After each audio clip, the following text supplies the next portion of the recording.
Hello. So, it's been a while. I apologize, but I have new nails. Thank you, Brandon.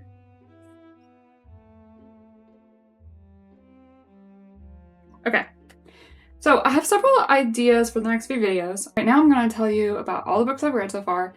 And it's not like a trillion, because I've been busy lately. I wasn't here last week, and it's been storming really badly, so I was kind of scared the power would go out. I was gonna get new tires on my car today, so I woke up really early and I drove all the way over there and like all the lights were down, like the traffic lights. And then I get to Walmart and I'm like, kind of looks like people are hanging outside of Walmart, kind of looks like the power's out, and it is. So I have to wake up really early on a Saturday, my other day off, to put tires on my car. So that kind of sucks. Hey, there's a cat playing with a straw, and she is funny. So, Charlie, come here. So the drink of the day, I like barely have any of my coffee left, so I'm not counting that. It's gonna be the seltzer water, cranberry lime, which isn't my favorite flavor, but it will do because I need to hydrate. I don't know if I'm allowed to show daggers on screen, but I have a huge dagger beside me. And I feel like that's very fitting. So, let's start. So, all of the books I've read so far. Alright, we're gonna start off strong with The Weird of the White Wolf by Michael Moorcock. And if you know anything about Michael, you know that I like him, and I like Elric. So this is like the third book of the Elric saga, I think. It's number 3. I know that there's several different ways you can read the Elric saga. This is the version that I read. I have some versions of this art and I have some with the other art styles. I really like buying Michael Moorcock books. You don't want to know what I just bought a few days ago because I showed you in my last video what I bought, and then I bought an entire bag full of books. It's not a problem because I'm reading for intellectual purposes and collecting, but you know, one day I will get display cases, and it's not hoarding if it's in display cases, and that's what I've heard, and that is what helps me sleep at night. So I read that one, starting off strong, and then the next book I read was One Dark Window, and you can watch my video where I tell you everything that happens and literally make a cast of characters. Yeah, so there's a sequel, and the more time that passes, the less I want to read the sequel. It's sitting on a shelf, and I could read it, but I might not. I'm sorry. Please forgive me. Let me know if you want me to read it. The only reason I would really read it is to make a follow-up video, and that was a lot of work. So, we'll see. Then, I read A Sound of the Beast, The Complete Headbanging History of Metal by Anne Christie? I don't know, but I read it, and I'm glad I read it.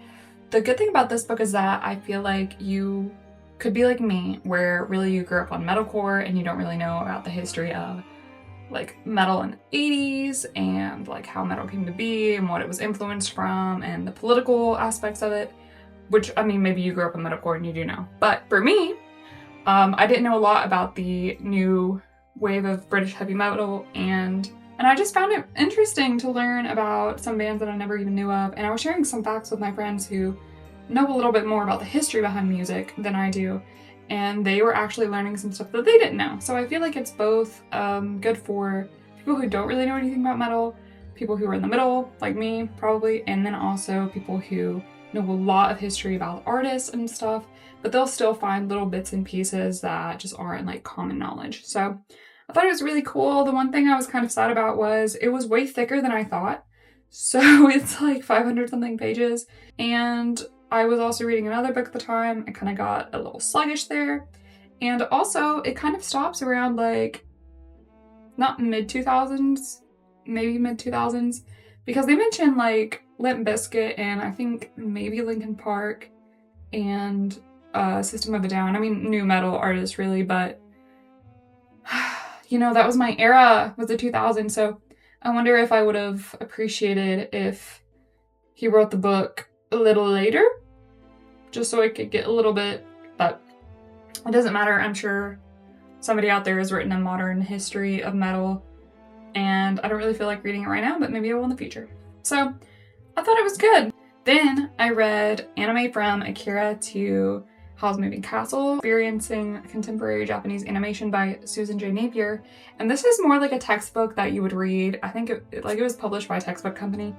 And I loved it. I miss writing and reading essay work and material, so as lame as that sounds, I was really thrilled to read this and like analyzing media, especially animation media. It was so interesting to see it be animation and not just manga, because you know, in animation you get movement, you get music, color, you get a lot of aspects that you don't really get in still media, which I prefer manga over anime a lot of the times, just because it's faster for me. I can kind of add in my own details. It has more like creative freedom almost. But I do appreciate greatly anime. It's just hard for me to focus sometimes on anime, which I'm watching Attack on Titan. I never finished it. And stuff is going down. I'm on the last season, brother. Anyway, so I really liked this book. I actually gave it to one of my friends because I thought he would really like it. And I loved that it focused on like gender studies and women and the role of feminine and masculine qualities in some of the characters and some of the genres and how they treat different genders. Also about like gender identity, fluidity. And I mean, this was written in like 2007 or so. I can't be perfectly sure, but I know that it focuses more on anime before the big boom of anime that recently happened before or during COVID. Because, you know, I was watching anime in high school, but it wasn't necessarily cool yet. I think it's always been cool, though. Anyway, I just loved it so much. I mean, it talks about contemporary Japanese culture, and it's just cool. And then I read A Dark and Drowning Tide by Allison Saft, and this was a fantasy thriller sapphic romance. And it, honestly, I almost stopped reading it because I got about halfway through and I was reading that metal book and I was like, gosh, I really just want to read something else. I want to get this over with. And I pushed through, and I'm glad I did because I do feel like it piqued my interest a little bit more. I'm not going to say it's like a 5-star read, but it was interesting, and it had a lot of like aesthetics and atmosphere, and yeah, I don't think it's a bad read. It also has kind of a piratey feel because they're like journeying on a ship and they're seeing sirens and a bunch of, well, I don't know if they're named sirens, but like siren-like creatures and like fantastical creatures. Allison really world builds. So it's like a short amount of time and also in such a not explainy way. So I appreciated it. Tender as the Flesh by Agustina Basterrica. Horrifying feminine message. I loved it. I knew that it was kind of like a feminine telling of something evil, but I didn't realize it was going to be told from a male point of view. So when I first started reading it, I was like, I thought this was going to be by like a woman's point of view, but it's crazy, okay? Like, is it Upton Sinclair? The Jungle. So I didn't read The Jungle. I think I might have read an excerpt or two from The Jungle, and like, this is kind of what I imagined The Jungle to feel like, except it's like a pretty thin book, and it follows this man in a society where cannibalism is legalized. It's frightening. Whoa. Crazy stuff going on. The cats are fighting. Yeah, and it also reminded me of Soylent Green, which was so interesting because she mentioned some of the characters mentioned Soylent Green. And I'm like, you read my mind. Soylent Green was great. It's actually after a book called Make Room about population control, but a lot of the plot was changed as far as I know. I haven't read the book, but I watched the movie and I really loved it. So I highly recommend it. Important stuff. Some animals get hurt in it, which always sucks, but I mean, there's a purpose. And I mean, like, people are getting hurt in it. So like, I don't understand why I have such a hard time with animals, but I'm always reading a book about animals getting hurt and I'm just kind of over it. It's just so powerful and emotional. I'm just, you know. I did like this book more than 19 Claws and a Blackbird, which is a story collection by Basterrica, and you can see my video about that here. And then I read The Time Dweller by Michael Moorcock, and I have it in this list, and this, guys, oh my gosh, they're crazy. I actually finished it today, so it should be the one at the end of the list probably, but I started reading it and I loved it. It kind of goes into another point of view, and I was like, wow, I wonder how this is going to tie back to the first story that he had. And then another story comes and I'm like, oh, where does this person fit into the story?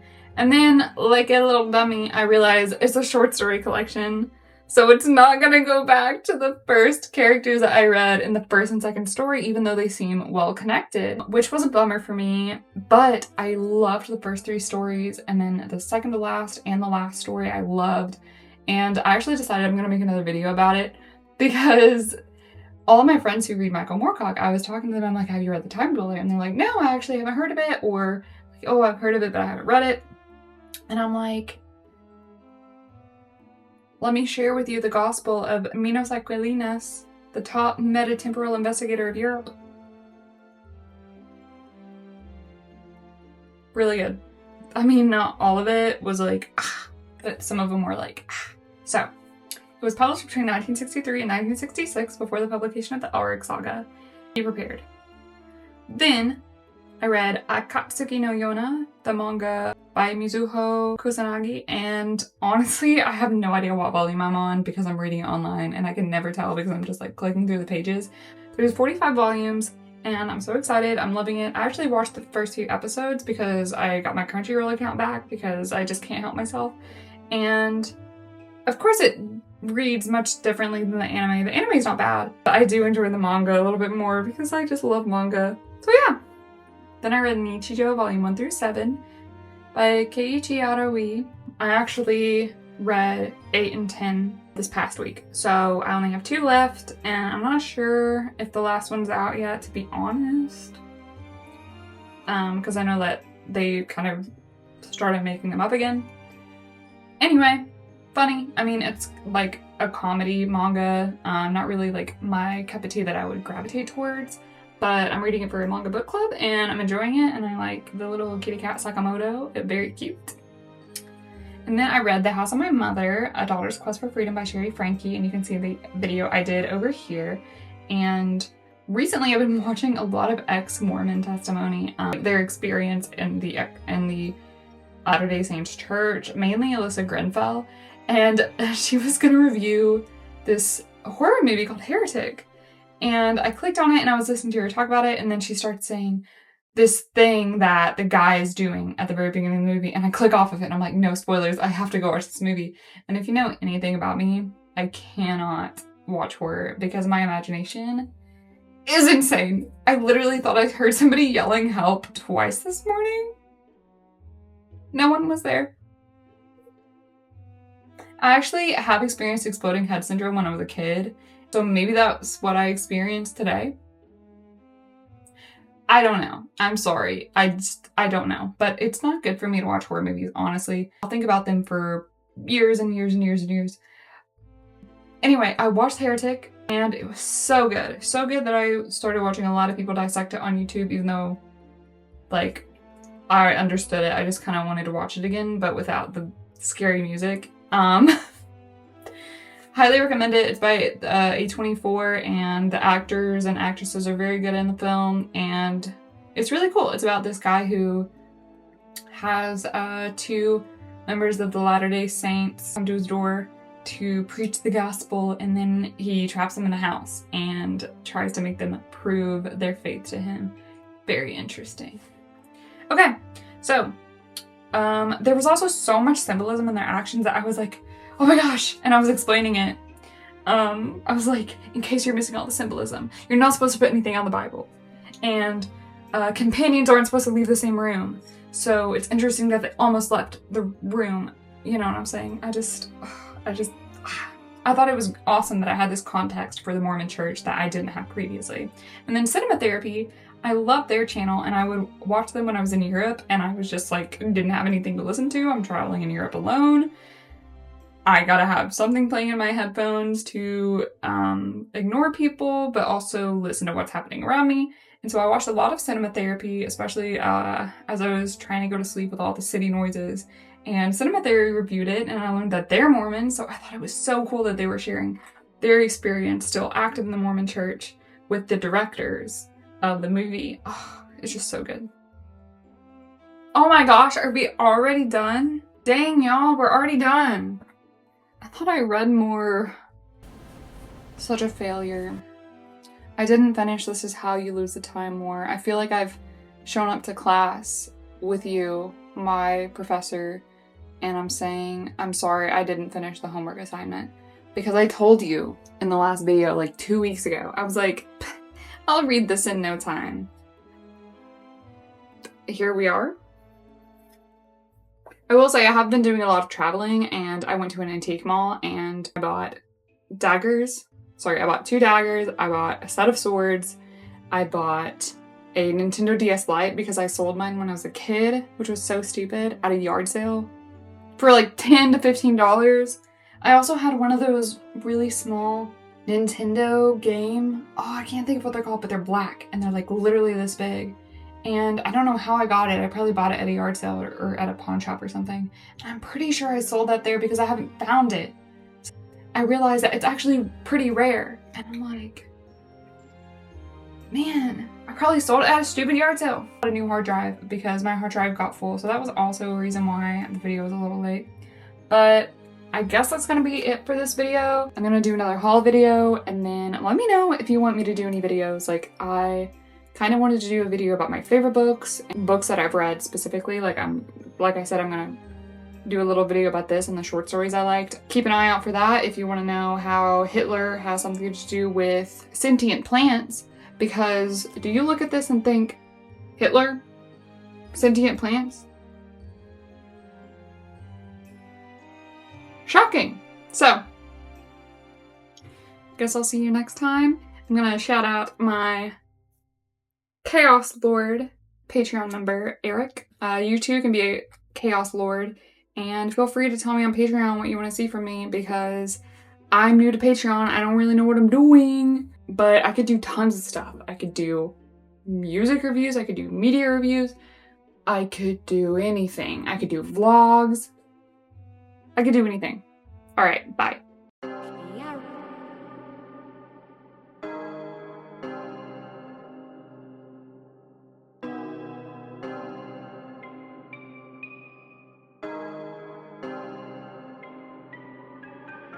Right.